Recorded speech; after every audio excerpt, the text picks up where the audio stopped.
guys, the amp of the week is the Crunch PZ2-4030.1D, 4030.1D. This amp looks similar to the GP series that I did back about Christmas time. So what, 4 months ago, almost 5 months ago. Anyhow, it's got the same flat black. The end caps of the other amp were red, and that other amp was a little bit shorter, but a little bit wider. So when I first took this out of the box, I thought, dang, that's a kind of small. It was smaller than I expected, which also made me think it wasn't gonna do very much power. Now, talking about power, you know, they claim this is a 4,000 watt amp. So let's, well, first, let's look at what you get in the box. So you get a bass knob. I like the potentiometer. It doesn't have the clicks. It's nice and smooth. Looks to be plastic. It does have a light on it, but it's got to be a power light because it doesn't really say. If that was a clip light, pretty sure it would say clip. Well, and of course the cable for that, sticker and owner's manual. The manual is very plain. No ratings in here. We'll talk about the ratings here in a second, but it does have the fusing. Here's the different amps in the lineup. We do have this 4030 right here, which has an external 150 amp fuse. So this is the biggest amp in the lineup. All the rest of these are 60 amp.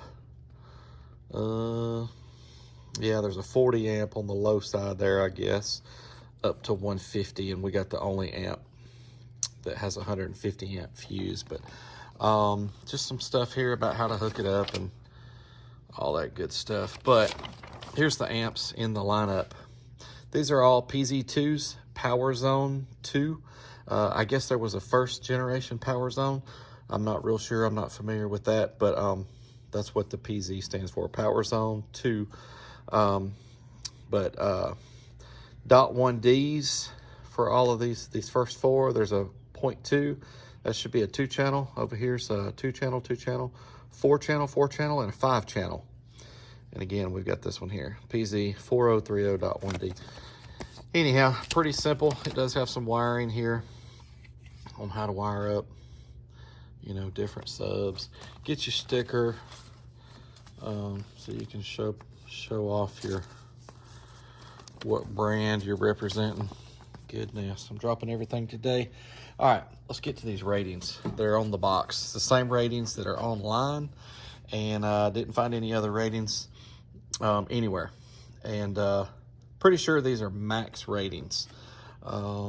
So over here is English, and then you got to go all the way over here for the specs.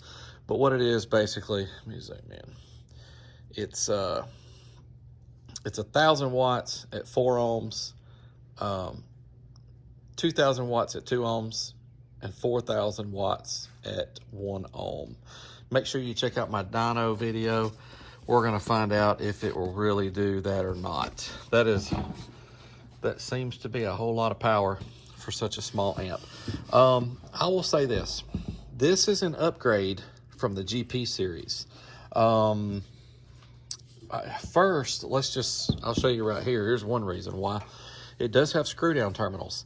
The GP that I did, it was a 3500.1D, but it had just a regular fork terminal. So this one does have screw down terminals, 4 gauge here, and then these others are 12 gauge. The remote is certainly good to be a 12 gauge, but these speaker wires being 12 gauge, I wish these would have been a little bigger. 10s or 8s. Not that you need to use a 10 gauge or an 8 gauge wire necessarily on this amp. I wouldn't have minded a 10 gauge wire speaker, but you know, just when you're putting them in and taking them out, it is kind of nice when they're a little bit bigger than what you need sometimes. So I did have to really work on, I was using wire with ferrules, and I still had to really fool with these more than normal. So I think they went a little small here, even though it is definitely an acceptable size for the power. But no issues here. You got a power and protect light. And let's flip it around. On this side, you've got the remote out. Got a low pass filter, got a subsonic, a bass boost, gain, and high and low level inputs. So anyhow, I'm not going to take the plate off the back of this one. It's got these stickers on here, but here's what the back of the amp looks like. So I don't know, I kind of like the amp pretty good. This amp is more expensive than the GP series. I want to say this amp cost me, I'd have to go back and look. I want to say I got this on Amazon, brand new. That's how I buy all my amps. I don't get special deals or refurbs or anything like that. I just buy them new off Amazon. I want to say this amp was like 140 something. It might have ended up being more than that with tax.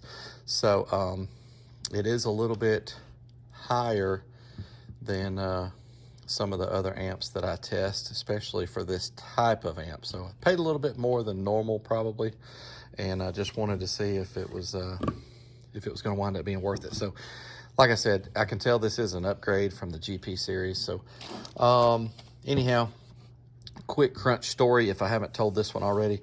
I worked at Hardee's in high school, and I had a boss there, and it was a female boss, and this is in about 92, and she had a nice Grand Am. She bought a brand new Grand Am. It was about a 92 Grand Am, and she had two Crunch 12s in the back of that car. And back then, Crunch was a fairly respected brand, and man, that car sounded good. Now she had it on the amp she had that on was a SKE 240. I ended up buying that amp from her, but that was probably the first time I ever saw or heard any crunches. There's another story of a guy that worked at the stereo shop that was, he ended up with two Crunch 18s in his vehicle. I may talk about that in another video, but I'll never forget that Grand Am with the two Crunch 12s. I thought that car sounded so good. I was running a couple of little 8s on a cheesy amp, and her system sounded way better than mine. And anyhow, I always thought that was pretty cool. Anyhow, all right, make sure you watch my dyno video, and then I'm also going to upload a video where we put this on a couple of Scar SDR 12s. But there you go, the Crunch PZ2-4030.1D. Thanks for watching.